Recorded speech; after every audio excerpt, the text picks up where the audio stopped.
didn't get everything I wanted in that compromise bipartisan bill, but neither did anybody else. A compromise is part of the process. That's how democracy works. That's how it's supposed to work. Compromise is a very positive step on a critical issue for the country, all those issues for the country. And folks here in Brownsville and all along the border know that. We need to have their backs, your backs. I want the people to understand clearly what happened here. This bill was in the United States Senate, was on its way to being passed. Then it was derailed by rank-and-file politics, partisan politics.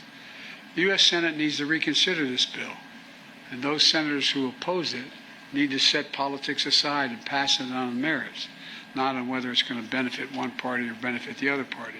It's about whether it benefits the American people. It's what the American people deserve. The Speaker of the House needs to put this bill on the floor, because if he put it on the floor unrestricted, it would pass. The majority of Democrats and Republicans in both houses support this legislation, until someone came along and said, don't do that, it'll benefit the incumbent. That's a hell of a way to do business in America for such a serious problem. We need to act.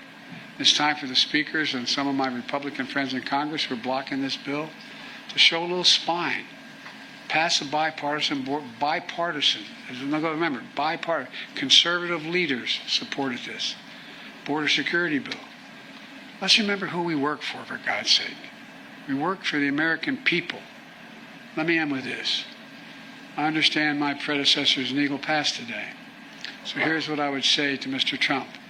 Instead of playing politics with this issue, instead of telling members of Congress to block this legislation, join me, or I'll join you in telling the Congress to pass this bipartisan border security bill. We can do it together. You know and I know it's the toughest, most efficient, most effective border security bill this country has ever seen. So instead of playing politics with the issue, why don't we just get together and get it done? Let's remember who the heck we work for. We work for the American people, not the Democratic Party, the Republican Party. We work for the American people.